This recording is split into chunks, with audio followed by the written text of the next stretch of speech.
संगम घाट देवप्रयाग। नमस्कार दोस्तों, स्वागत है आप सभी का मेरे YouTube channel Pradeep Kumar bike journey में।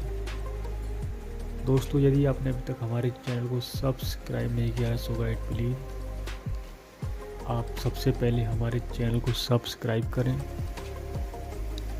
और साइड में आ रही बेल आइकन के बटन जरूर दबाएं ताकि समय समय पर आ रहे नोटिफिकेशन और रोमांच से भरपूर वीडियो आपको देखने को मिलते रहें। चलिए दोस्तों, आज हम आपको ले चलते हैं देवप्रयाग, जहां अलकनंदा और भागीरथी दोनों नदियों का संगम होता है और यहीं से बनती है गंगा नदी।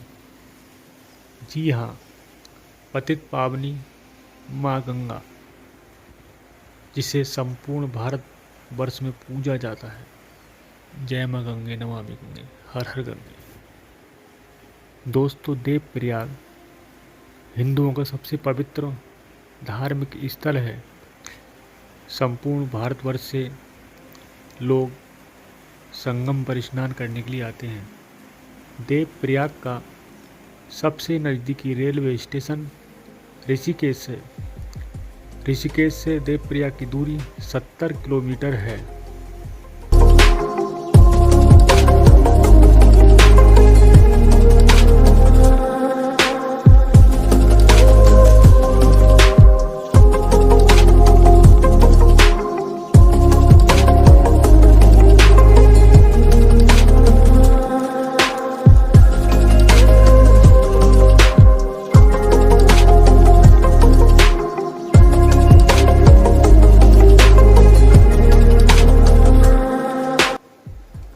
दोस्तों, देवप्रयाग उत्तराखंड के 5 प्रयागों में से एक है। मान्यता है कि राजा भगीरथ ने जब गंगा नदी को पृथ्वी पर आने के लिए मनाया था तो प्रयाग में अवतरित हुए थे। एक तरफ से अलकनंदा और दूसरी तरफ से भागीरथी देवप्रयाग में संगम पर आकर मिलती है और यहीं से इस नदी का नाम गंगा नदी पड़ता है।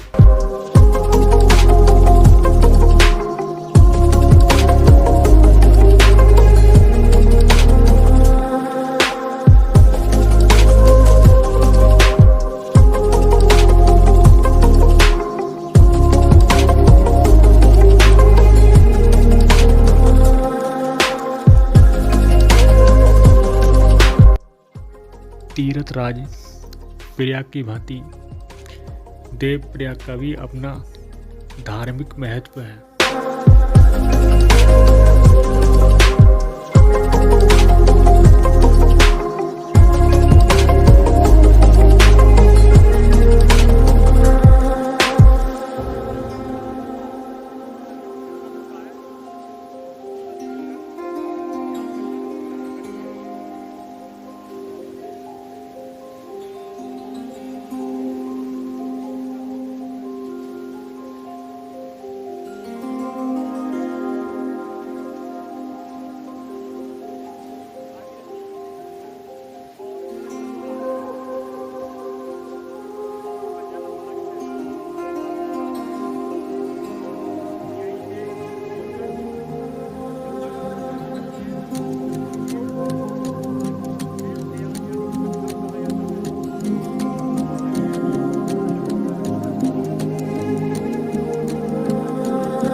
देवप्रयाग समुद्र तल से 1500 फीट की ऊंचाई पर स्थित है।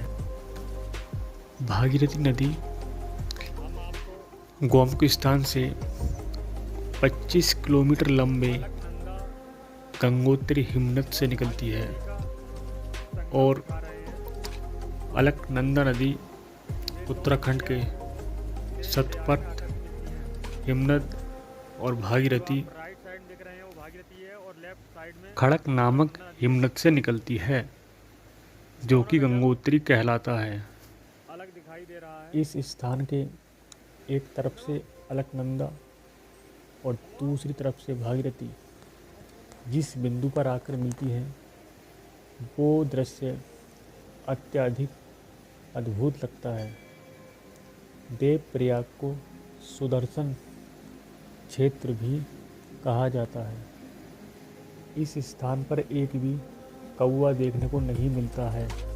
यह बात अपने आप में एक आश्चर्य की बात है।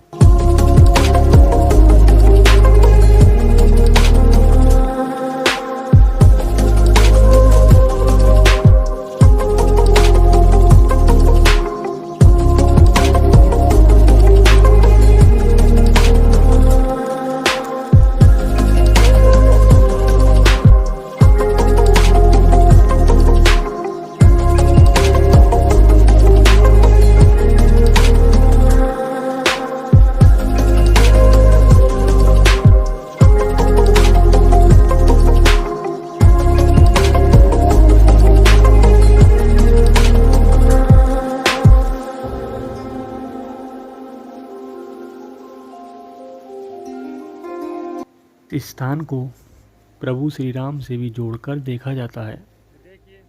पौराणिक मान्यताओं के अनुसार जब प्रभु श्री राम लंका पर विजय प्राप्त करके लौटे थे, तो उन्हें ब्राह्मण हत्या का पाप लगा था। ऋषि मुनियों ने उन्हें सुझाव दिया कि वह अलकनंदा और भागीरथी के संगम तट पर जाकर स्नान करें, तो तभी जाकर उन्हें ब्राह्मण हत्या से मुक्ति मिल सकती है। यहाँ पर रघुनाथ जी का मंदिर है, जो कि लगभग 10,000 साल पुराना बताया जाता है।